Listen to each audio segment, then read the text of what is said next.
Shartash won it to Pogo in second, Witch Hunter for third.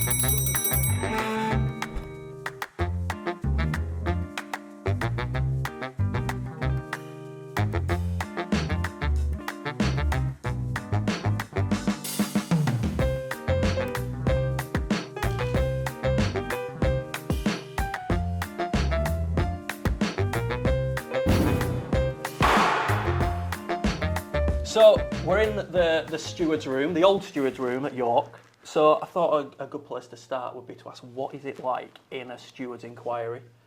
I feel like there's varying degrees of stewards inquiries. Like you have the ones like, say yesterday, both of us hit the deck. So they're a different kind of inquiry to when you think you should have won and you've been carried across the track or something like that. It's all very reliant on the circumstances. Like some are horrendous when you're trying to fight for a win, or worse even still, trying to hold on to a win. Like they're pretty grim. Like, do you know what I mean? You feel like your head's on the block a bit. You feel like, oh, maybe you could have argued your case different.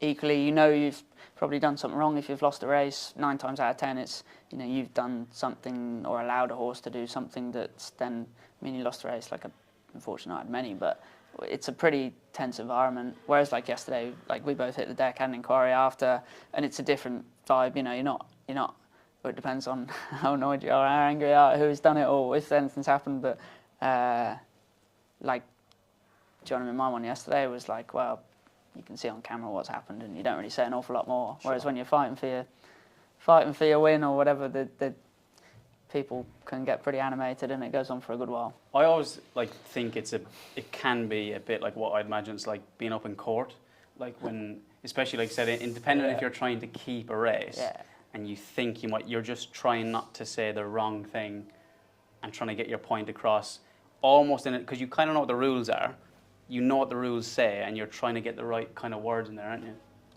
Yeah, I think so. I think if it's, as Tom alluded to, if it's a thing where you're getting days, the stewards are going to, I always got the feeling that stewards have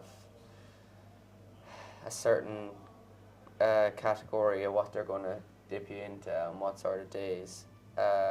It's about pleading your case to reduce those days as much as possible.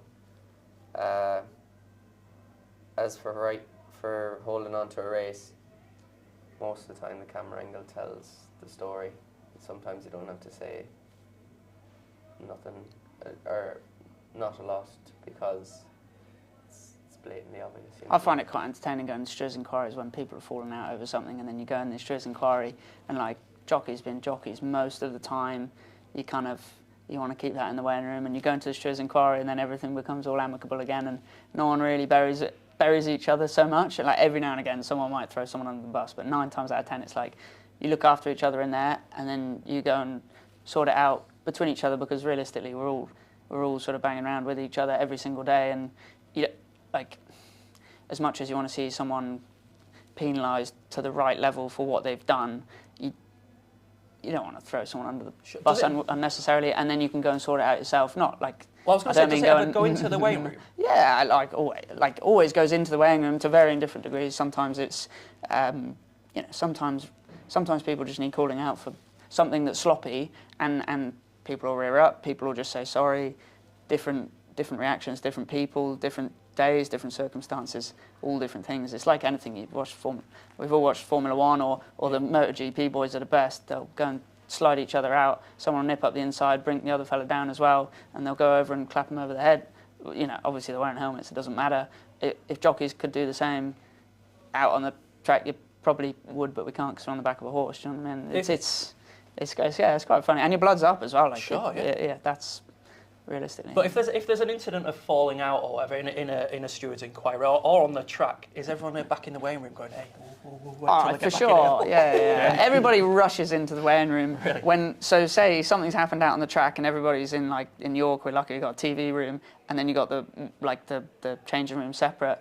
People will very quickly migrate from watching the TVs in the sofa room bit into the weighing room, and they'll go and all sit at their pegs so they can watch as it unfolds. And it's not, it's very rarely something serious. Do you know what I mean? It's just everyone sorts everything out, and it's a dangerous sport. You know, you have to have a level of respect for everyone out there. So, you know, when I stepped into the sport, similarly for both of you guys, you know, you very quickly learn that it's quite a, you know, it's a self-management kind of place, and the respect has to be A, earned, and B, kept there, you know, because otherwise dangerous things happen when they don't need to.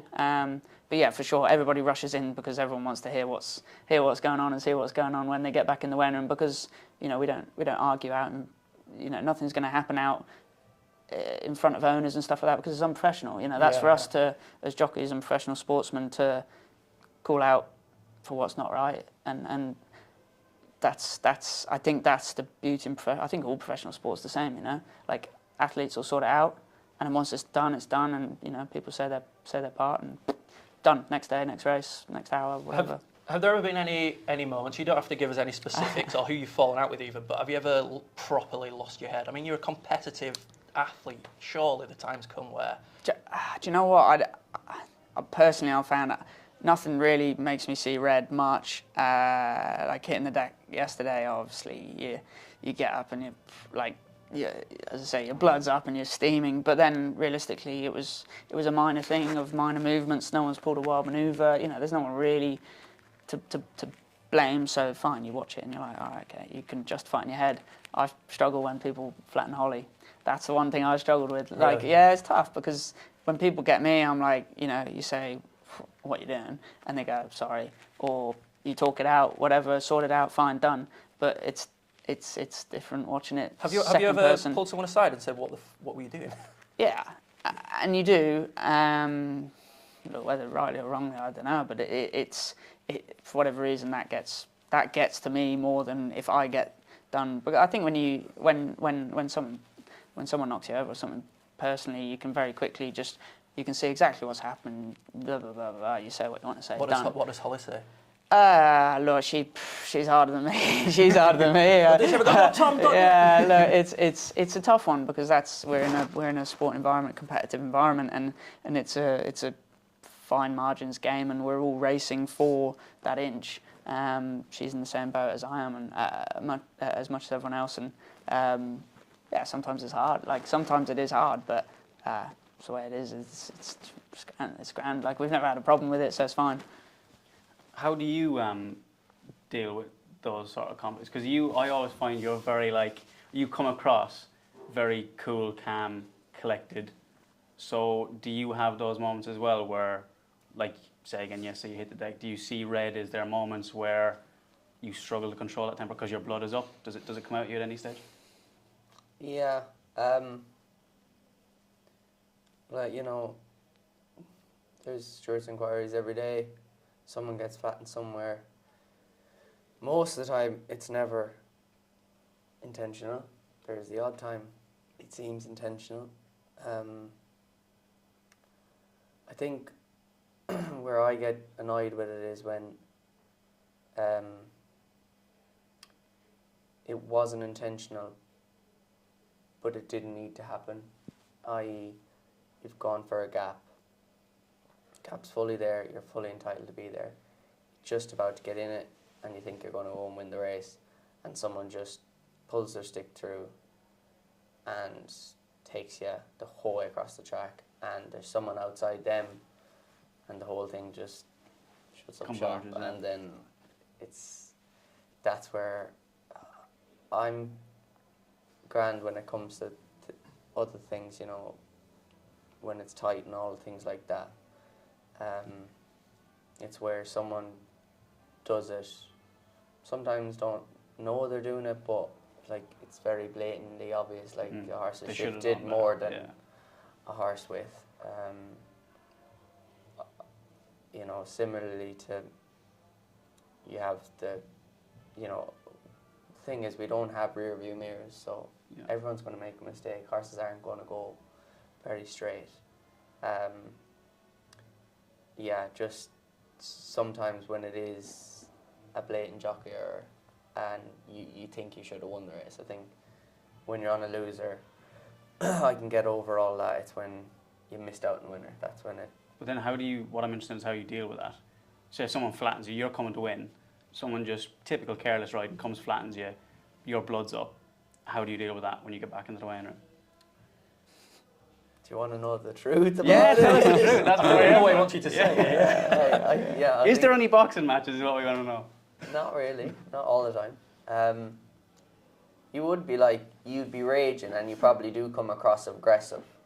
I think saying- rightly so in the circumstances, because it's not just the Yeah. fact you've lost as well. There's an element of it gets your blood up because it puts you in a spot of danger, even though as a jockey you don't actually recognise it at the time. It's not like, oh my God, I could have come down. It's I could have won. I should have won. Yeah. But it's that element of danger as well gets your blood up naturally because almost, you're just a fast moving sport, and then your blood's up. And You then probably it's- come across aggressively. Some people take it better than others. You know, some people go. You know, me for instance, if it happened to me a while back, I flattened PJ, not by choice. It was a mistake. And we were cantering back in, and PJ's blood was up, and he was absolutely ate me alive. And I didn't say a word, and it probably came across rude to him at the time, but it came in, and then I went over to him, and he was still raging. So when I went over, he was raging, so I walked away again, and then I came back when he'd calmed down and apologised. And since then, I've always got on with PJ. It was just one of those things, but I had to explain to PJ that I'd rather say it to him when I come in and have a conversation than, let him have the last word out in the race course, because nothing ever gets resolved. shouting matches never really not get fully beneficial. resolved. Both of you walk away feeling that resentment, and you can't have that in a weighing room environment. Like, it's no No. good. And So do like, you don't hold on to grudges at all, no matter what the incident? Depends. It could yeah, happen a couple yeah. of times by the same person. And Yeah. So who most do you of the hate the time- most in the weighing room? Let's name and shame everyone while we can. I think that's the amazing thing about a weighing room environment, though. And like, again, it bounces back to all other sports. You have this dressing room environment, and it's like you may have that ongoing thing with someone, but it's not really a personal thing. It's just like, it is what it is. It's competitive nature, But it's- and it rides with you, figuratively, literally. Other sports, you like tennis, individual sport, they don't really have to get on with anyone. Yeah, sure. Yeah, but that's- that's a different dynamic, isn't it? Football, it's a team sport, but you can hate the opposite team. It doesn't matter. You've got your You can hate the people you're playing with, Yeah. and it still doesn't matter as long Yeah. as you effectively play well play with them. together, yeah. That's Whereas racing, you have to get on, because the likelihood, probably more over jumps, is the lad next to you, he could be in ambulance in 10 minutes. And if you go out in foul humour with them, and they think you're, Not a nice person. yeah, and then they get a hurler of a fall. Tom yesterday got a hurler of a fall, and he was lucky to get up off of it. But if he didn't, and he had, just say, conflict with someone else from the race before, I don't know about anyone else, but me, you'd feel bad. It doesn't like, sit good, does yeah, it? Like, that's because the, he's yeah. gone out and he's in Yeah. ambulance in 10 minutes. So you're always thinking about that when you have a row with someone in the weighing room, or you think, oh, I better Not clear at the this time. up, or... No, Not not at really. the time. You You just want to text get them cleared after. up. To be fair, I've had instances where you'll have your set to is the wrong word because it's not physical at all. It's just like exchanging words and trying to iron something out. Like, make sure you've put your point across and equally they'll do the same. And actually, an hour later on the way home, then a text comes or you text. Do you know what I mean? When you've called down. I mean, the you're all environment you're in. human Yeah, beings, because you're going back the next day to work. And you're going to sit next to them again, or you're going to ride with them again. It's like you don't want that sitting over, you don't want that taking up your any space in your mind during the day, because you don't need it. It's irrelevant. It makes no difference at the end of the day whether you think you're right and they're wrong or whatever. Like, there's no point in it running further than it needs to. And I feel like a lot of situations are diffused before the end of the day, before the day's out, and that's the right way, because it's that environment that you don't want it running longer than it needs to for anything. I think the biggest thing I always seem to find is the hello the next day. Yeah, for That sure. tells the Yeah, tale you can of see the relief on people's faces when they've what's fallen out with going someone. The on. next day they go and say hello and they're done, finished, and it's next day, grand. and it really Yeah. is next day done. Clean Because you have slate. more to think about. Yeah. And there's probably more to life than begrudging just a small thing that when you look back and it was really small. For sure. And, you know, you have important rides the next day. You have more to think about on them rather than the other person that flattened you the day before. I think similarly as well, like if we look at it, flip it the opposite way around, because it's such a strange change in dynamic. When another jockey wins on something that you think you should have been riding, and it could be a friend of yours, a close friend of yours, and there could be stuff that gone on behind the scenes with, say, an owner, trainer, the reason that you didn't ride that horse. How difficult is that to deal with? Because again, it's another dynamic, and it could be your friend, but it's also a direct competitor. How does that make you feel? Yeah, I think in those circumstances you just have to go complete, you know, professional mode. You take the friendship away. You take the, you know, strip it back to what it is. It's a dog eat dog world, and everybody's in the same thing. Some people will go to more extreme lengths to get on horses. Some things you might agree with, some things you don't. If they're willing to do that to get on a horse, it's your moral compass as to where you think the limit is. You know, like I feel like if your subconscious mind can sit fine with it, do what you got to do. I've always found personally, I'll only push. You know, I'll only go to a certain point, and I'm like, I find I tried to the limit of where I'm comfortable with, and I can sleep at night and never go, I shouldn't have. Some people it's a different place, it's a different limit. So, you know, I feel like that's competitiveness. It breaks it really, because if you begrudge the person that rides it when it was out of your control, there's going to be, you know, it's not going to fare out well for you, because you're going to do something that's going to get you days which shouldn't happen. If you begrudge the trainer, well, you miss, you know, most trainers are at least 40 horses now. You miss 40 rides or potential rides. And if you begrudge the owner, well, you just never know in time they could get a good one somewhere else, and it'd be that time you're ready for your opportunity, and maybe at the time the owner didn't think you were ready. But I'll always remember a great story. My uncle is in Australia, he's a jumps jockey, and he went somewhere to ride in a barrier trial. It was a long way away for a person that had only had 3 horses. 3 years down the line, he had the favourite for the Grand Annual, which is their Grand National, and it won. And it's just, you never know. It's always, it mightn't be today, but you never know. Do you know what? I think we should address the elephant in the room here for racing fans and jockeys. That there's just too much to fucking handle, isn't there? Like everything you're talking about here for a normal human being is too much. You've got your weight to worry about, your diet, the race day itself, the owners, you know, you might even be thinking about the people that might have stuck a few quid on that horse who are going to give you pelters on social media. Like that is too much for a person to handle. Yeah, look, I think to the person that it feels too much to, they can't do it. Do you know what I mean? That's plus your 14, plus your 14 stones, so it might not help. But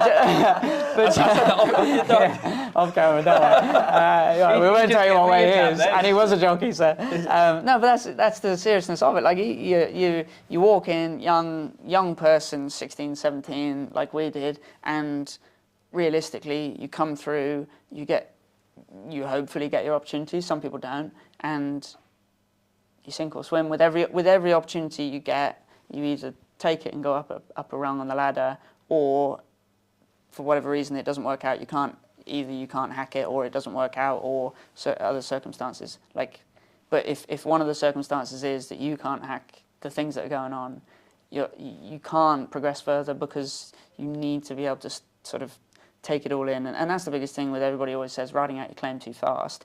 And a lot of people say, oh, it's to do with connections and stuff like that.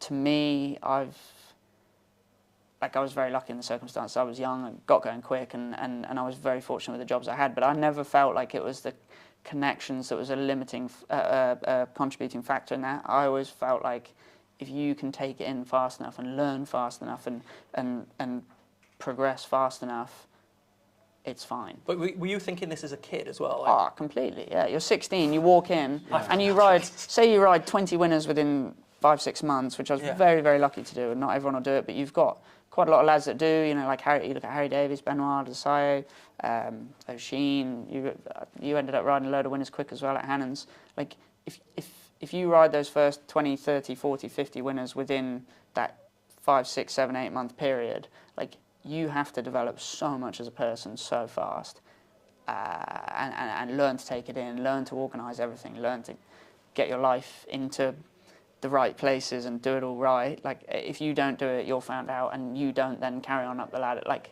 but I think it's all of relentless. it's not too distracting when you actually have to ride the horse and, You don't- and potentially try to win. I think that's the thing. the It all difference, comes it all comes natural, or it doesn't. Like, have you never been riding and you're just going steady and thought, I'm starving? No. I would love a steak at the end of No, this. do you know what does get you? Thirst. Really? Hunger. I've always found hunger. I don't know. But everyone's different again, but hunger's never an issue. It's when you've sweated and dehydrated. And in this country, I don't get it so bad because obviously the weather's not so hot. But when I go to Australia and I do 54 and a half kilos. So you're sort of 8 stone 7, 8 stone 8. So lighter than I'd operate here. That's the one thing I struggle with quite a lot, is the thirst side of it, because it's so hot, and you have 9, 10 races and you can't put much in through the day. That's tough. Now, we know that Adam's obviously thought this, but have you ever woken up one morning and thought, I can't fucking do this anymore? So that was going to be my next point, right? Chief podcaster, yeah. But I think it's a beautiful thing, hindsight, and being able to sort of dissect and reflect on things. And I couldn't do that while I was riding. Sure. Whereas obviously I could. I've had like nearly 2 years now since I retired. And when I observe, say, you, and I observe you from a sort of a psychological standpoint, I can pinpoint where I went wrong. Like you said, all those things about riding out your claim too quick and thinking about owners and trainers. And when I look back at it now, I think I was just way too emotional. Like, defeats were too heavy. I still am very emotional. I usually after a few pints now, but like defeats were too heavy, wins were too. I was too happy, and whereas I think you guys are really level, and I think that's where the difference is, isn't it? Yeah. I think the biggest thing is if you can. Well, what I find for myself, if you can finish in the best possible position, the horse, you say 20-1 finishes 5th or 6th in a big handicap. There's only ones that get me is when you should have won. If you should have won, and even if you went out on an odds-on shot and it got beat, but you gave it every chance to be there to win, it wasn't good enough, or it didn't turn up on the day. It's fine. It doesn't bother me. It's when one comes through and you go, I should have won, and the gap closes, or you don't get there on time. That sometimes can hit, but then again, I'd get in the car, and once I get home, I'm fine. I just need an hour or two to myself, or however long the journey is. Blast on the music or whatever. Get home then, to the dogs rushing up to you, and I'm like, okay, I'm grand now. But it's another interesting one though, and I always think it's the environment you have around you as well, like the way you're brought up. You've got full blown racing family. I've got no racing family. Similarly, Holly has a lot of racing family. Like you say, if you can get beat on a 20-1 shot that you think you should have won on, and it'll really, really sort of grind on you because you think you should have won. Equally, I've been beaten on a 1-25 on shot in a 2-horse race, and I pulled up and I just went, oh, like I couldn't have won on it. Like not a part of me was spewing. We get the replay up on that, just. Yeah, but just to be sure. Not a part of me was spewing because I was like, well, It wasn't good. I made the run and I went an even gallop. I built on and got beat. Like that was done there and then. Pulled up after the line, done. But like it's interesting. So I don't talk to my parents every single day. I talk to them quite a lot, and I find it fascinating. Listen to say Holly talking to parents, or like you talk to your dad a lot about racing. Like my parents call me up and they're like, "Oh, amazing, well done, you finished second, like great." And some days I'll be like, yeah, good run. And other days I'll be like, what the fuck do you mean? You're second. Like, but it's very interesting. Like they can't comprehend that some days you'll be raging that you finished second, other days you'll be happy that you finished second, and it's that difference. Whereas say your dad, Holly's dad, like because they're in racing, they will almost call it before you've spoken to, or they've spoken to them, and it's a very different environment. So like, I always think I'm very lucky to have parents outside of racing, in that actually it's sort of like, as much as they support me in racing and enjoy it, they don't really quite get the ins and outs. And I love being able to call them up and just the pure, like, oh, well done, great, you finished second. Like, yeah, it might annoy you for half a second, and then it's like, do you know what? They're like, does it, like, it very quickly puts it into, well, like, you know, get over it. Like, it's done, it's been. But I think it's hard in that racing environment where you've got it around you the whole time. Like, but having that little escape from it makes it pretty easy to just go, oh, well, look, it is what it is. Have you ever? And other people view it different. Yeah, well, that leads me on to my next question. Have you ever thought that you've done all you could do on a horse and just being like, well, I couldn't have done any more, and then you've gone back and the trainer has said, yeah, all the time, and I think genuinely but that's part of the game, and I think communication is such a big part of racing, in that you know, a lot of guys ride and girls ride extremely well, and the communication's the side that they might struggle with. Equally, you have people the opposite, that maybe the riding isn't quite on the same tier as some people, but their communication is insane, and it keeps them at the same level as someone that maybe rides better. But and you have to be able to communicate why maybe you made particular decisions, because sometimes you watch a race back and you watch it and you go, well, why did I do that? But then you rerun it back in your head and you're like, okay, there was this going on, that going on, that going on, that's why I made that decision. And it might have been the wrong decision. Like, I did it in the St. Leger last year. I was following one of Aidan's horses that hangs violently left, and Ryan ended up going around the inside of it and winning, and I went outside of it. And you watch it back. If you watched it back, as a not knowing anything about the race, you'd go, "Oh, why did you go around that? Like, what, you could have gone in? Why'd you go around?" And it's like, absolutely yes. And even I did it to myself. You watch it and go, "Oh, maybe I should have." But then, if I'd have gone in there and got nailed through the rail at the 3-pole in a St. Leger, when you've got half the track to your outside to go around it, and that horse has a particular line of form that it goes left, you're the idiot. So, you know, although you might come in and say, William didn't do it on that occasion, but he very rightly could have said, why did you go around that? Why didn't you go inside? And instantly I'd have had a reason for why. And then 99.9% of the time, it's like, all right, Grant, fine. That's, you know, you had your thought process, and I think what a lot of people don't recognise is it's such a fast thought process. You're not consciously going, I'm not going to go left there because that hangs left, I'm going to go right. It's bang, out. Because you've already computed it before you've even realised, and you've gone right, not left. Sometimes it takes till you go back in the weighing room to really sort of get your mind onto where you were at that point in the race and why you did something. But normally, as long as you're riding cool, you make decisions based on things going on around you, and it might be the wrong decision, it might be the right decision, but you made it for a reason. The thing as well is, obviously, going back to time constraints, you have to remember, though, like, between that pulling up, having made a decision, race finishes, pulling up, to getting back in and speaking to the owner and trainer, you've got like 2 minutes. 2 minutes top. Maybe. So are you good at like getting that top? Have you got a process that you follow after you pull up? Do you start thinking immediately, what am I going to say, or do you just wing it when you get back in? How do you go about it? No, I'd like to think I'm very much honest to what I say.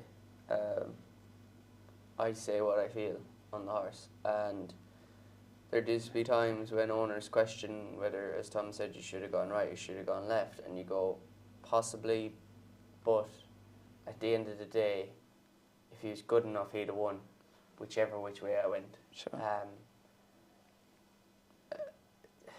I think I always find being honest with the owner, like there's being honest and then there's being honest but being nice about it. Like there's two ways of doing it. I always think that being honest and about the horse, because there's some owners that, you know, it is their complete bread and butter. They don't want to hear a bad word said about it, but instead of being nasty about it and it's not a top horse, you go, okay, possibly you should go here, and this might be a track that suits him or her and gives it the best possible chance of winning. Because if they're Doesn't matter how slow or how less ability they have. If they seem an honest horse, they'll have their day in the sun at some stage. But at the end of the day, racing's about opinions, and it's whose opinion matters more. I mean, all you're going to give is your opinion of the race afterwards, and it's up to the trainer and the owner to either take it on board or just let it in one ear and out the other. There was a great story yesterday, I don't know if you heard it in the weigh-in, and I won't mention the jockey because I don't want to get him in trouble, but a couple of years back there was a jockey who rode a horse in a race, I think it was around York, came back in and the owner was going, what were you doing on that? She just started rinsing the jockey. He didn't say anything and then waited for the owner to finish talking and pulled his helmet off and just went, here, you ride it next time. Have you ever been tempted to do that? Or something like along those lines to just go, do you know what? Yeah, but then at the end of the day, you have to think about it. The owner pays the bill, the owner calls the shots. And although you'd like that, and I would say if it was in a normal society and someone approached you saying some things, then you just go, you know, what you want to say. But back to again, yeah, you might give that a bad ride. Owner might wait 6 months before he uses it again. Uses you, it wins. All of a sudden, nice horse pops up. You're on it. He wants you, or she wants you. Sometimes there, you know, you have to pick your battles to win your wars. I think Rossa says it best. It's a game of opinions. Like there's so many. You know, you watch, say, a day where you have the coverage of racing TV and ITV, or at the race, or Sky Sports Racing and ITV, and the differencing of opinions. If you watch the same races back that are analysed by two or three or four different people on the different channels, the style of the way they break down a race and look at a race or read a race is so different. And like as jockeys, we have to recognise that even amongst ourselves, we all analyse a race differently. Trainers analyse a race differently. Owners analyse a race differently. And I think that's the biggest thing. You just have to be very aware as a jockey that, okay, you are trying to do your best on every single horse and give everybody the best run for their money that you can give them. Like that's the reality of being a jockey. And sometimes people won't think you've done that, and you have to be just completely pragmatic about it and say absolutely fair enough. Like, you know, they if they were on the back of the horse, and although they might not be able to ride, if they were on the back of the horse, maybe they would have made a different decision, and that's their opinion, and they're more than entitled to say that. And those are the days where I think you have to be able to read the situation and just say sorry. Like just say sorry, because in reality, you are sorry. You're sorry you made the wrong decision for what they wanted, because you're only trying to ride to what they wanted. But you're never thinking, do you know how hard it is to ride a horse? Like, no, you so don't. hard. You don't, because that's what we're good. That's what we should be good at anyway. Like it's second nature, and I found it when like riding more and more for William and Maureen. Like he wants his horses ridden in a certain way, and you get some trainers you just feel like you can't really do the right thing for. Like you just struggle to ride for them, whatever reason. It's not that they're annoying or want something that's unrealistic. It's just that your instant decisions don't quite line up with the way they want their horses ridden, and then all of a sudden you get a trainer that it starts to click for, and you enjoy it. Like it makes it so pleasurable riding for people that your automatic decisions along the way usually coincide with what a trainer would want you to do when they're watching a race. And it's just like it's a you know, again, every sport, some like you to be aggressive, some don't like you to be aggressive, some like you to sort of smooch a horse in and through the race and barely use a whip, some like you to just put them on the front end and, you know, you put everyone else to the sword. It's so different styles. Sorry, do you get that feedback from owners as well as trainers? Will an owner try to give you tactics? Yeah, very much so. You know, sometimes you go out and owners just don't want you to be far away from the pace because they don't want their horse to be unlucky, and you kind of say you can absolutely, you're well within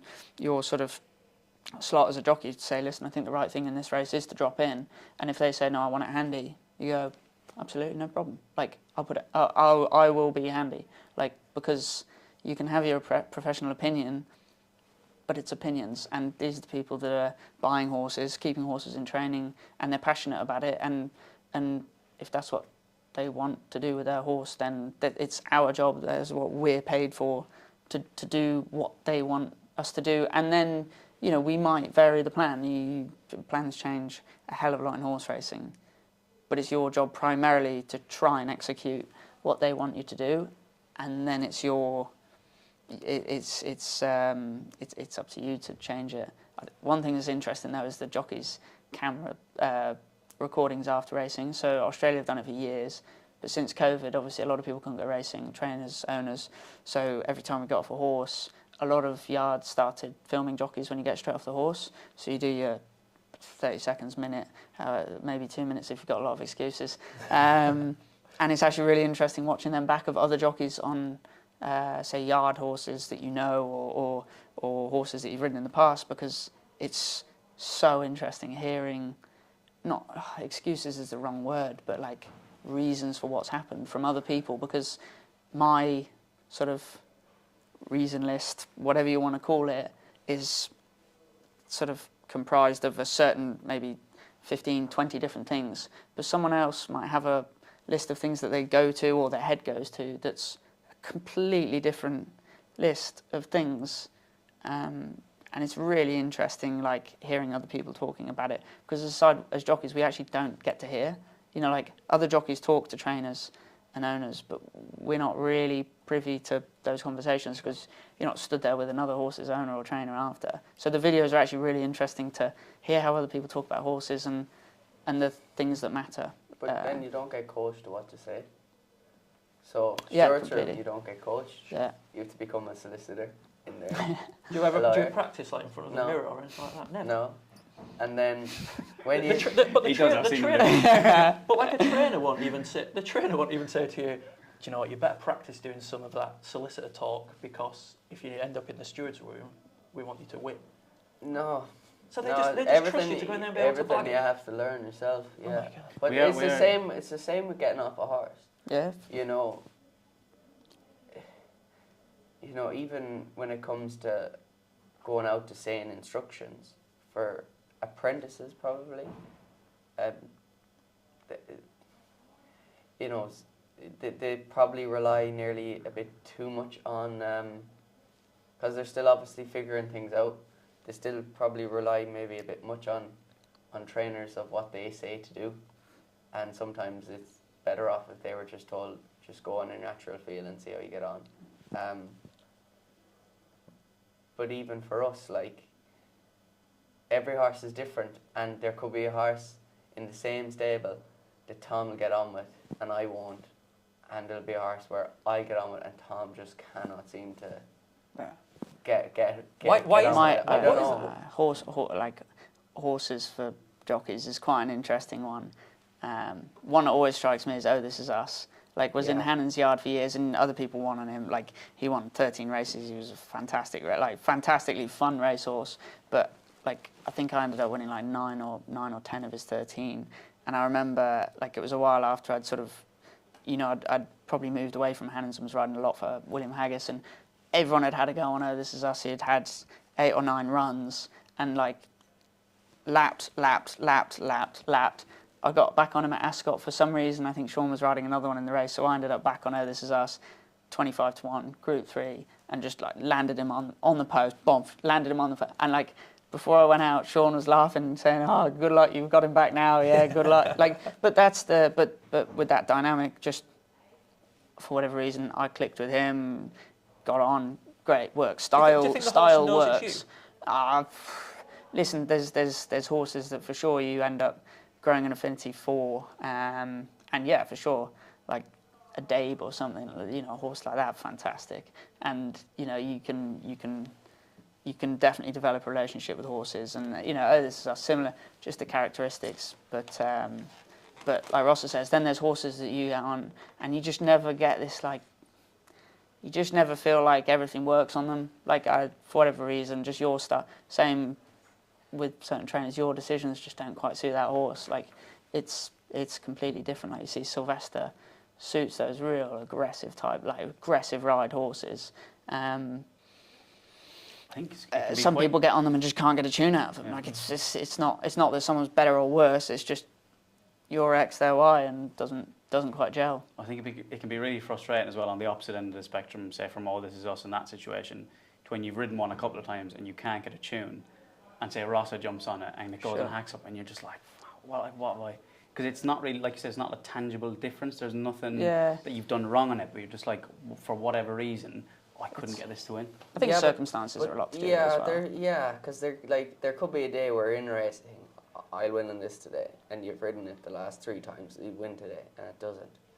And someone else gets on it with no care in the world whatsoever. And it just floats around, and it just goes, all right, let's go. And away it goes. And I think for me, for my horse in that sense is Anaf, because he's been a sensation for me. He just, I don't know what it is, I just click with him. Are you buzzing when that happens? Like, is that what you want as a jockey? You want to get on a horse and think, I feel at one with this horse? Yeah, for sure, especially when it comes off on a big day. Like Rossa had Saudi. Saudi. For me, that was right up there. Because I found him in the winter time when probably you least expected, and he just went up and up the scale and grew and got better and better. And I don't know, he just seemed to suit my riding, and it was never, oh, you're going out. You know, he went off favourite for Portland. He was backed heavily, and he'd never won on the grass, and his worst runs were on soft ground. So all the odds were stacked against him, and Mick didn't really give me much instructions. But to me, it was, I'm going out in Anaf, Asher. Anaf's a legend, like, he's class. And I would say I'd say Tom was the same with, oh, this is us. And it didn't feel like you were riding in a Group 3 or even a Group 1 horse. You were riding this horse, he's class. And you actually have fun riding horses like that. Like, you know, people say, like, the day-to-day enjoyment of riding races, when you're a jockey, you don't feel that because you're doing it. Adam, like, you probably look back on it and think, oh, I enjoyed it. But, like, it's not something that you feel like, but then you ride a horse like that. Like, I was always the same a day, like, unreal. Like, I remember, obviously, I rode him 4 times in Australia, and he won three Group 1s on those 4 runs. And William wasn't there for any of them because it was COVID. So the first year, obviously, we went into lockdown, and then the second year I had to do the quarantine to get in. So William wasn't there, and the phone call about what I was going to do on him all 4 times would have been no longer than 20 seconds of talking about what was going to happen in the race.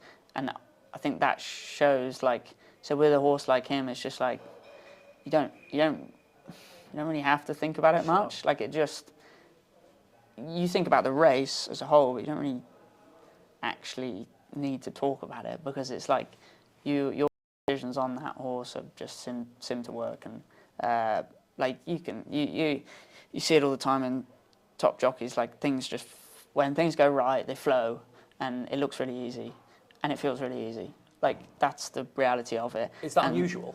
Is that the rare end of the spectrum? Not unusual by any stretch of the imagination, but very rare to feel completely, like, it's a funny one in that you hear other athletes, like when I listen to podcasts and stuff like that, I love it when they say you go into that sort of almost sort of flow state. Sure.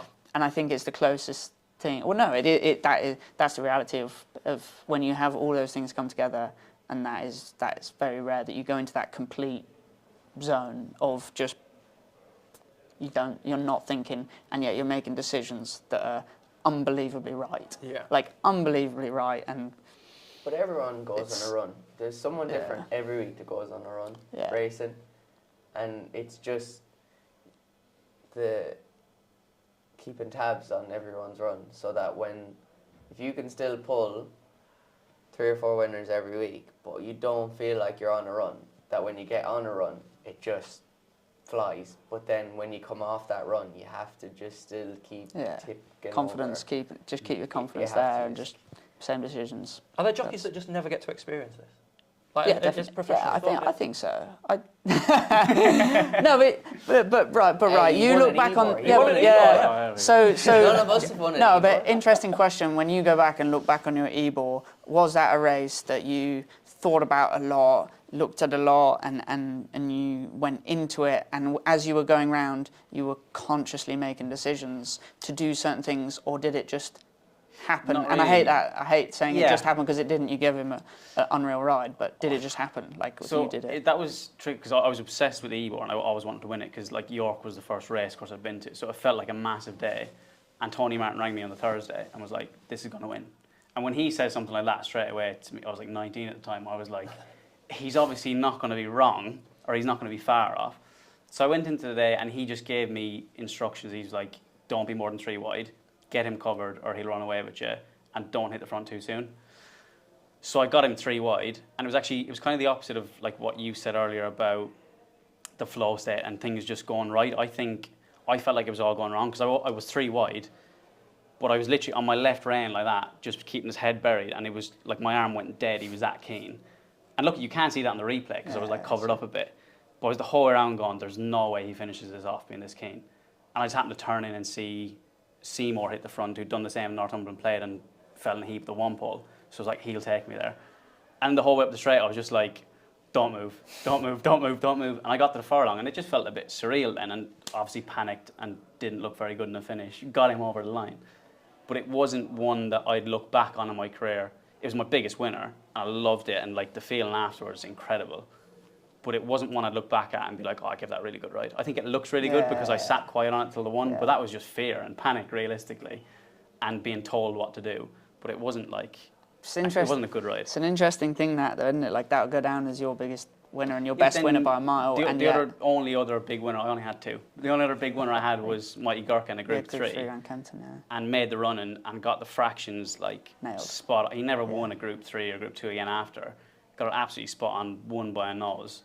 And that was probably the best ride I've ever given a horse. Yeah. And it'll never be acknowledged as well, like, it doesn't look that really good because you just made, all you did was make the run. Like to people, all you did was make the running. Yeah. Like that, and it's a shame that some of the best rides people will ever give is when they make the running. Sure. Like, and it just goes down as a, "Oh, should they make it? Like, they just made the running." I mean, I'm nodding. I can't relate to it at all. No, but people think the- it's as easy as just getting in a car and putting cruise control on and then just get to the last furlong and press the accelerator. That's what, like, I think people that's what sometimes people think, and there's so much more to it. I think as we talked about with Patrick Mullins in one of the episodes, it was slightly different, but I think it relates, is the perception of when you hit the front. And it's that perception of like, you get the front, you think time's slowed down, and it hasn't, and your horse hasn't slowed down, but because you're in front with no wing mirrors, and you're kind of waiting for something to come behind you. You feel vulnerable. You feel vulnerable, whereas when you're sat in behind, you can judge the pace easier because it just feels different, doesn't it? And then you're in front and you've got to be way more aware of your own speed, I think. Sure. Can I be honest? A few years ago, I would have been in the position of going, well, it is just easy. You just get on a horse. If it's a good horse, you're really lucky, aren't you? And if you're light enough, you'll win. So I got put on a racehorse, and it is honestly one of the hardest things I've ever done. They put me on the horse, and they helped me up, and it bolted as soon as I got on it, because this horse, it was a racehorse, never felt 13 stone in its life, and I clenched my ass cheeks so hard, I got a blister. Honestly, I got a blister over to my, it was so scary. But then they tried to get me cantering on the horse. It's honestly so hard to keep my weight in the middle, and I just cannot comprehend how you learn all of that, you're able to do that, but then you're dealing with all those pressures we spoke about earlier, and then winning the races. It's just, I honestly cannot even fathom how you do it. Yeah, but it's like a footballer, you know, lads doing step overs and whatever, and what likes of Messi and Ronaldo's on, but there's no doubt about it. They practiced it that much that they didn't have to think about it. That's the same with us. We practice that much between riding out and race riding. By the time it comes around, you know it, like. Yeah, it's the only. It's the thing you don't think about is riding. Sure. Like I think that's the Yeah, when you we get don't think about balancing the irons or. Right, okay. Yeah. It's a natural motion. Just stand up in the saddle, put your hands down, and carry on. Is there anything specific that you practice on, like when you were young, or like come up through? Is there something that you worked harder on? I think it's like Weak we hand. all. Your weak side. Your weak hand. Yeah. Yeah. I was taught That's you for everyone. brush your teeth with your left hand and little stuff like that, so you feel comfortable using your left hand. And like it sounds so stupid, but that like having that small, I suppose like small control of the hand that you're not used to using for stuff. Then when it comes to just carrying a whip in your left hand, you'd always ride out with your whip in your left hand if you were right-handed. Like it becomes the natural thing to do. It kind of switches on that side of the brain. Yeah, doesn't for sure, it? for sure. And it just feels normal then. And you know, I remember from at the age of 14, I rode out with my stick in my left hand, even though I was right-handed. And one of my biggest gripes is watching young jockeys go in the stalls with the stick in their wrong hand. So if you're going, there's some circumstances that I'll let people off, and I'll be like, fair enough. If you're inside on a tight right-handed track and you're not going to make the running, put your stick on your inside hand so you can hold people off you to different 99 times out of 100, you should always have your stick in your outside hand on a track, because naturally you're trying to turn around the track. You go to Kempton and you should just carry a stick in your left hand. Like, it shouldn't even be a question. But it's one of those things that people realise it or they don't. And those are the little things that over time are the reasons when jockeys mature from their apprenticeship into professional jockey. Like, it's such a small thing, but it's such a big thing at the same time. If you're not noticing something small like that, you're missing 100 other things as well that you should be doing that you're not doing. And I feel like it's also the fear of not being stronger as you are in your good hand. Yeah. And like, I have that. I always think, I'm not as strong using my right as my left. But when I actually look back on the tape, it looks similar. Similar, if not better, even sometimes. I always thought my left looked better, but it felt terrible. Yeah. Which is weird, isn't it? Bizarre. Do you ever feel undervalued as athletes? Obviously, racing is this amazing community. But outside of horse racing, I did an awful thing the other day. So one thing I find quite interesting is the sports management side of things, and like not that I'm going to get into it at all, but like jockey sponsorship and things like that. And one thing I made the mistake of looking at was tennis and golf, like on-court, off-court earnings and things like that. And obviously, you look at those top-tier athletes, and our brackets are very, very much different. But you still have that king of the castle, top 5, top 10, middle 20, bottom 50. The brackets are still the same. Like, every sport, you have top tier, middle tier, bottom tier. And the one thing that I find fascinating is tennis, golf. I'm not sure about football, I didn't look that up. They're like the tennis on-court, off-court earnings, they were earning, like, say, 20 million on-court. The people that were earning 20 million on-court were earning another 80 to 100 million off-court. Or if they were earning 10 million, they were earning 25 to 30 million off-court. And, like, racing's so flipped the other way. Like, the amount, we're valued for sponsorship and ambassador roles and stuff. It's fantastic. We're very lucky that we've got some great brands behind racing, but I feel like there's so much work to be done in improving it. I think the biggest thing is, I can understand where Tom's coming from, but I think where we are in British racing is getting better than they are in Hong Kong, Australia, Dubai, wherever. Anyone that's higher than us, I don't know why, they've given us the blueprint, and we're not following their blueprint. We could go on all day of, too many meetings and all that, but I just still can't get my head around, where the BHA are bringing up all this different things that they're trying to put out into the public instead of actually dealing with the main issue, and that's prize money. Is that what you think the biggest issue is? Because as an outsider, and through some stuff that we do at Sporting Life, we try to help the public see what we're able to see. Because I fell in love with the sport because I was able to go to yards and things. I can't ride or anything like that, but I got to see. You can now. Well, Well, you see the video. All right, you can sit on a horse. Wait till you see the video. Yeah. But it's not everybody gets to see that. It's such an incredible sport, but it does feel like a closed bubble. Yeah. Is the biggest problem the prize money, or is there something else? Well, it has to be because if you look at Australia, it's a thriving market. Hong Kong, Japan. If you look at England on a whole, our sales of yearlings and foals are very high. They're very good, best bred horses in the world, England and Ireland. But how many horses are sold abroad for bigger money after spending maybe their 2 or 3-year-old career here? Purely because it's probably money you can't turn down, because the prize money doesn't match keeping it here. And there's been a lot of good horses that I've seen from England and Ireland that have gone to Hong Kong and done well, and Australia and done well, and when they were sold, it looked like massive money. But they win it back so But fast. they had it won Yeah. back that quick. Like, what was Via Sistina was... 1.6. Yeah, and I think maybe. after her first run, she won a Group 1, she had half it paid back. Like, she only had to win again. Well, she finished second in the Queen Elizabeth. She won another probably third of it Yeah. back again. And Whereas here, she's going to go around and Whereas win here, once. you just wonder, like, I just don't know why we can't start taking leaves out of other people's books and start putting it into play here. Even if English racing drops for a while, that in the future it'll build up and it'll build bigger and better. But Do you have a voice? Are there any people you can talk to who might listen to? Yeah, Adam's not going to like this one. With his PGA hat on. No, look, we have obviously the PGA and things like that, but I do feel like as a sport in England, look, I'm sure trainers probably feel the same, owners probably feel the same, but I feel like very much so jockeys that have that are fortunate enough to travel around the world, see different places, how they operate, fan engagement, betting engagement, which is a really big thing at the moment, which, I am not in the right pay grade to even start to comment on, but even I can see that something's not right.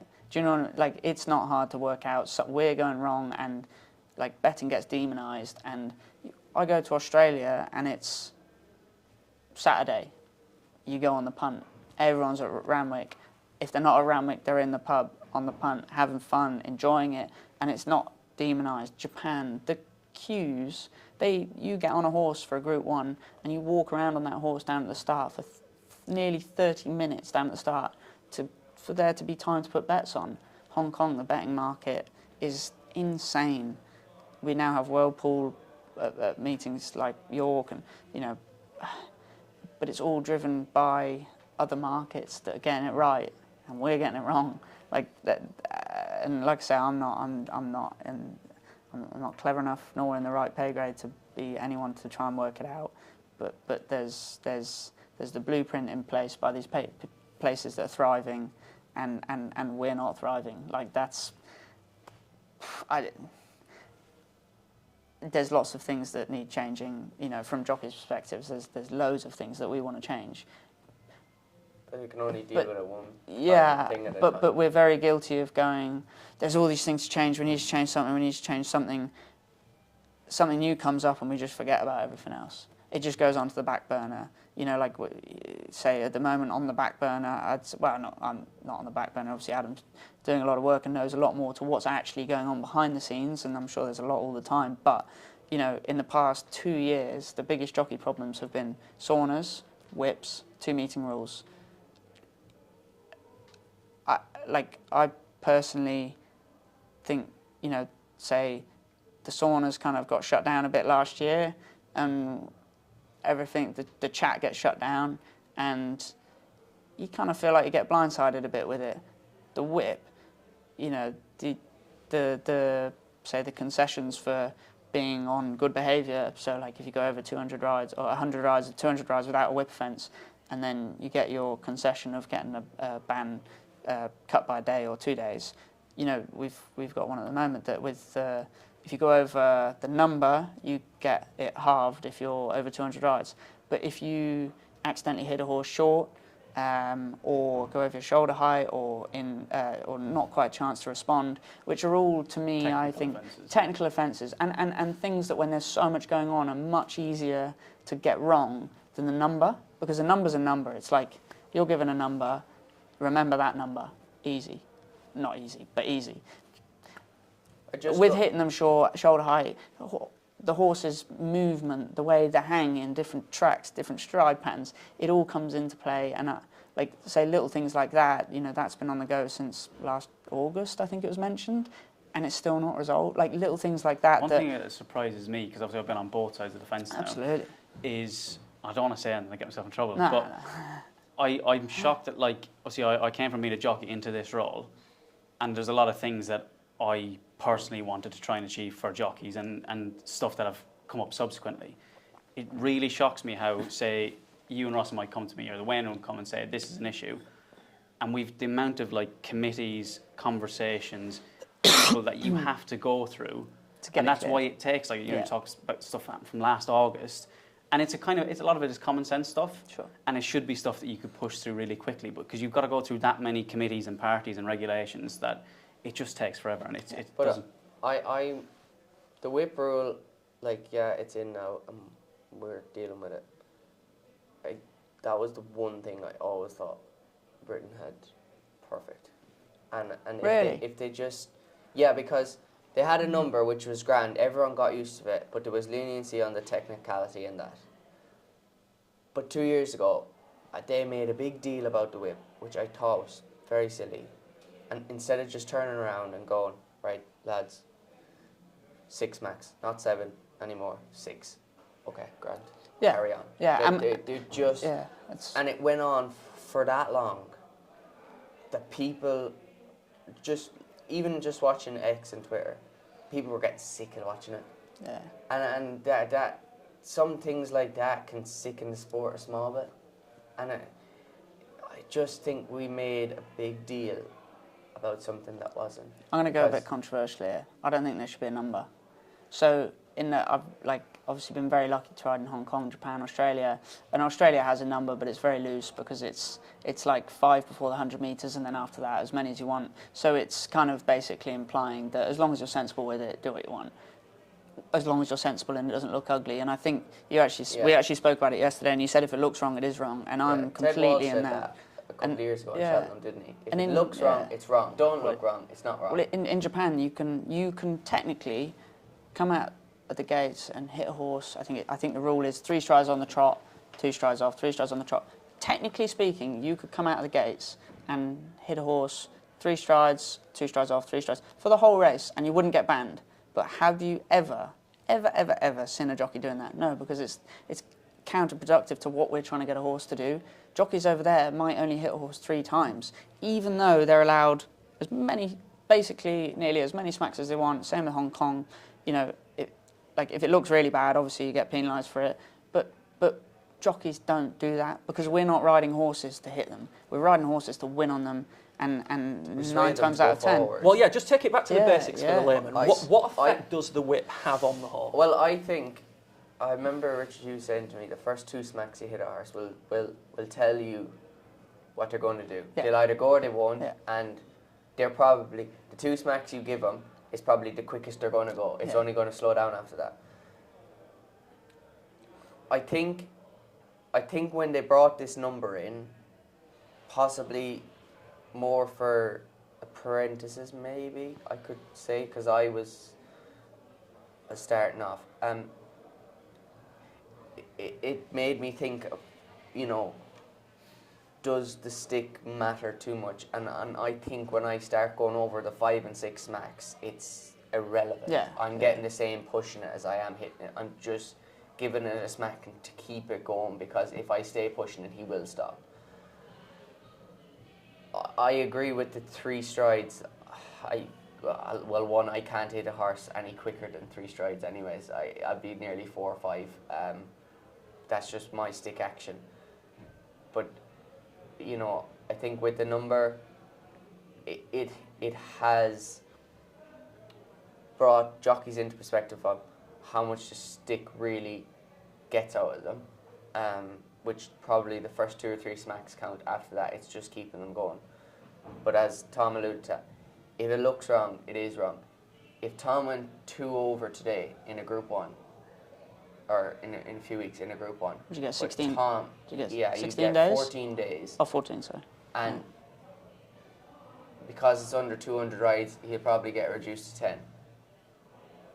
But I think an incident happened a couple of years ago. It might have been last year, the year before. Someone went 1 over, and they got, or 2 over, and they got a stupid amount of days. It was Jim at King George. And it didn't look wrong. Yeah. It was Jim. It was actually a beautiful race to watch. Westover and Huckham, and they just they were 2 horses battling, 2 jockeys battling, and it was amazing. And nobody watched the race and thought, you know what, well, I didn't, and looking at Twitter and Instagram, no one watched it and thought that was a bad bit of riding. Jim Crowley went 2 over. But I felt people got upset when it broke that Jim Crowley got 14 days for it. And then Racing Post made a big deal about it, and then all the newspaper, and it just seemed to demoralise one of the races of the year. Racing shot itself in the foot. Right in the foot. And I thought it was a spectacular race to watch. Yeah. And it just, coming out with Jim getting days, it just took completely away the race we had just watched. And you even go back a few years and it was Crystal Ocean and Abel. I think that was the King George as well. And they had the very same ding-dong battle. And look, I don't know whether... say if the whip rules were the same as now, like I remember everybody just watched that race and just went, oh my God, what an unbelievable spectacle. 2 of the best horses, 2 of the best jockeys, James and Frankie, just going like hammer and tong, but in the most beautiful, in rhythm. It's what we love. That's what makes you love racing, like watching scenes like that. And then if it had come out after that, say Frankie had gone 1 over and gets his 8 days for it being a Group 1. James had gone 2 over, it gets 14 days. It just sours it all. And yet it was the most beautiful bit of riding, picking the stick up, putting it down, pulling it through, getting the horse balanced. The horses were trying their hardest. Like that's where I think should be no number, because neither jockey was ever going to be excessive, and it would be counterproductive to winning the race. And good jockeys do everything to win a race, not. And that should be, professional opinion of a steward when you come back in. Was everything you did within perfect reason to winning the race? Was it sensible? Was it, was it fair to the horse? Was the horse responding? Yes, fantastic, well done, great race, amazing, we can all enjoy it. No days, no bands, big trophy presentation, everybody can appreciate the 2 horses after. Whereas, like you say, afterwards, instead, we had Jim Crowley banned for 14 days, ended up missing the horse, Mostadaf, the Judmon, sour taste. Rob Hornby got banned as well, sour taste.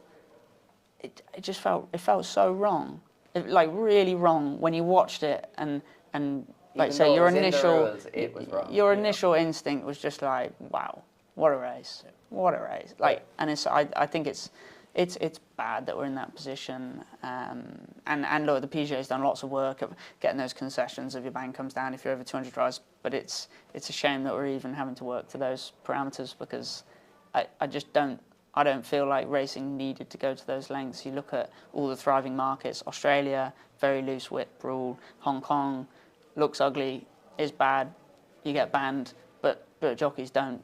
So there's never any bans. Japan, the very same. Very, very, very few problems with the whip.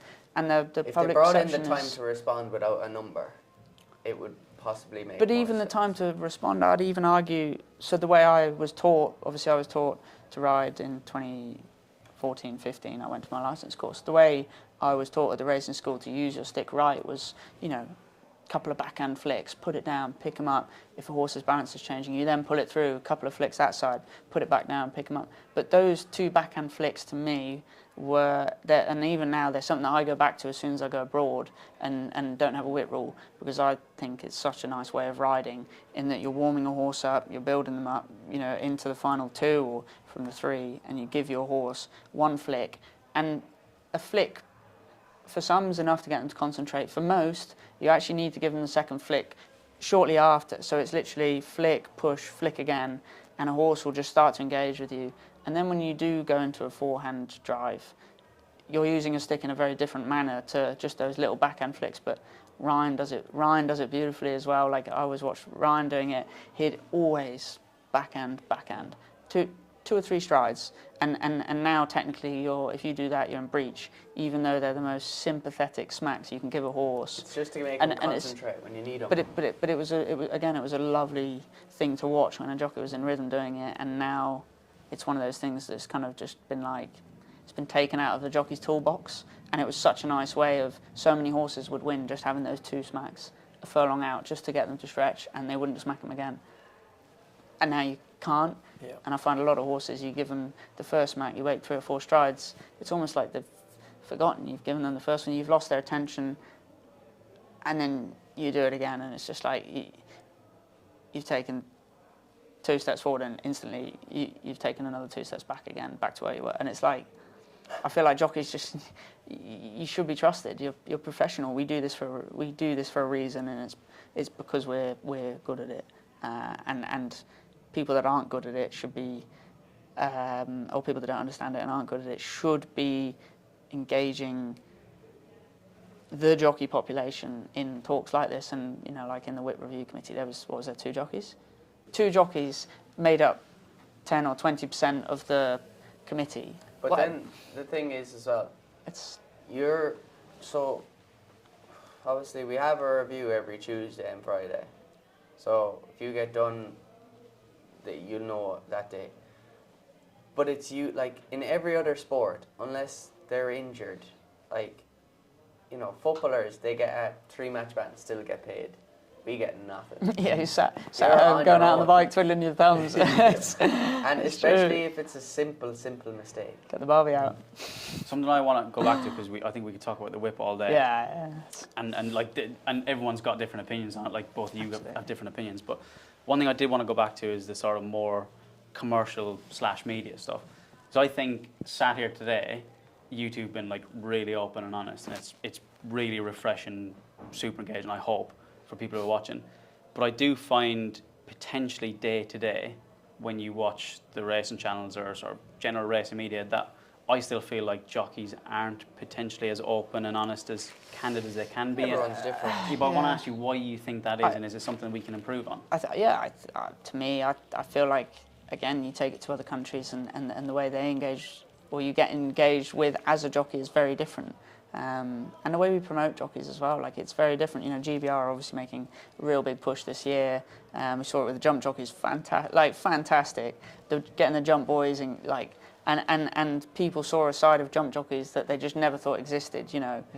Like AP, Ruby, those boys. We grew up on those guys riding, and they were hard nosed, blood, sweat, mud. And that was what a jump jockey was. And actually, it's quite interesting and fun seeing the other side of the guys like Sean Bowen and Harry, obviously, even Alan John's getting involved. It's good fun. And not all of us are going to be like that. But I won't be able to do that. Does racing struggle on the sense that, they don't promote racing showdowns as good as they should? You look at it tomorrow here in York, the Group 2 Mile and 6 race. It's probably the best race it's ever been in the last couple of years. You have Oban, who was once a Melbourne Cup favourite. You have Gregory, who was a champion 3-year-old stayer, and so on and so forth. Even last year with Hookham, Westover, and a few others for the King George, brilliant race. I just wonder, social media's gone that big now. You can reach so many people. I just never understood why someone has never got a camera and just tried. It's grand making 3 days beforehand a 3-minute video of the showdown, but I don't know why the big companies, in my opinion, have never gone into London or even New York. I know it's going to cost a fortune, but risk the reward. Exactly. Yeah. Well, Australia does it really even well. for just a trial, trial. Yeah. Put I'm sure racing has that many contacts. I'm sure they can get someone somewhere in all the places to make it the showdown it's meant to be.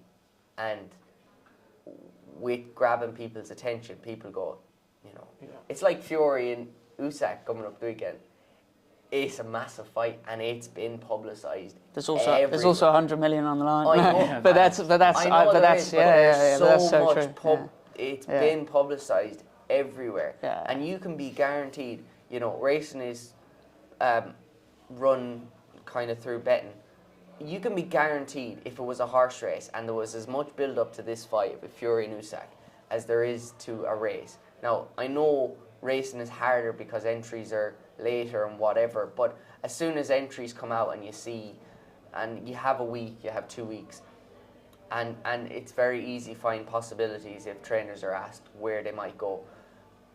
like even the build up for Royal Ascot, like I don't understand why like a month out from Royal Ascot, it's not just big publicities. Royal Ascot, where champions are made, where dreams are shattered, where dreams come alive. Balloons are burst, yeah. Balloons are burst, and there's going to be people walking out now. Yeah, but it's an amazing place. It's so true. And Royal Ascot is one of the coolest places. Between, you know, the great crowd and great atmosphere, and it's just an unbelievable track. But Ascot advertises a lot in London. Like, we obviously don't see it much because we don't go into London because we don't have time. But you don't see it on Twitter and things like that. And that is bigger, I think, than advertising probably in city. What sort of responsibility then do you two feel? Because I think you're a little bit of a pioneer in terms of social media. But for like, no, but I think you're one of the first jockeys that really started I wouldn't say utilising social media, which was probably, I think, frowned upon when we started for sure. as being like an egotistical. Yeah, for sure. And that's changed, luckily. He didn't follow me back. He don't use it that much. What's his name again? He's got an account manager. No, but in all seriousness, you're so right. Like, genuinely, the you start up and well, even 2014, 2015, you had your own Facebook page, and that was like about it, really. And then obviously you've got all these new platforms, and I was very lucky to get introduced to Ben Harris at M3 Media, who had that vision for where racing can go, and they've done an insane job with me, getting me to understand the significance of it. And it's a lot of jockeys don't do it because they say, oh, it's pointless. What's the point in, say, spending money on a media team or doing this? It's not what I do. I'm a jockey. I want to ride horses. But you have to be so open-minded in that, okay, yes, you ride horses, but profile is what gets you on horses. Profile is what carries around the world. Profile is everything, and it's not just riding the horse. Riding the horse is primary, and that is our job, and we can never, ever forget that every single opportunity that comes, whether it be media, horses, travelling, anything else, all comes from what you're doing on the racecourse, riding horses, and that can never be forgotten. But there is a big element of commercial value, sponsorship, travelling the world, profile, people knowing where you are, what you're doing. It comes from somewhere, and it's not from keeping your mouth shut and being silent. It's from having a good social media team, showing people what you're going through. Like last year with the Fool, me and Holly, you know, we put out a couple of things, you know, where we were rehabbing together and stuff like that. And I feel like it's the engagement people deserve outside of racing to be able to see that side of it. But that insight into the sport also helps people understand it more. 100%. Listen, we are going need to go massively overboard with it, though. You know, there is like. Is this your excuses for not using it? I don't like doing it, and I have a girl that puts up all my winners. But in the same time, if someone asks to stop me for an interview, I do it. No problem. Yeah, but I feel like there's probably no jockey in the weight room that won't do it. But this is the pioneering part of the social media era now. People don't want to just see the win. Like, I'm not saying it's the wrong thing to do by any means, because my guys do it as well, but people don't want to see a horse crossing the line, a picture going on social media every day, because everybody knows what jockeys do. We ride and we ride winners. Like, we're very lucky, but people know that's what jockeys do. Sure. It's the other elements that people want to see, and it's what they need to see. Like, Josh is behind the camera there. He's Sporting Life's media guys, frantically writing notes down. What do I do? Yeah. But it's people don't want to see what. Yeah, but I did it the other week. That's got a big Listen, 3 weeks before. we are recording this episode of Taking the Reins right before racing starts at York, and literally racing starts in 45 minutes, something like that. So we are gonna need to wrap up. So I want to end on, I believe that we need to have our own little Stewards Enquiry here, because I believe you two are now housemates. And Adam came in here yesterday and he was really upset because he'd asked if he could display his York Ebor trophy at your house, and you said no. I said we'll pretend that's the Ebor trophy. That is a lie. I said yes.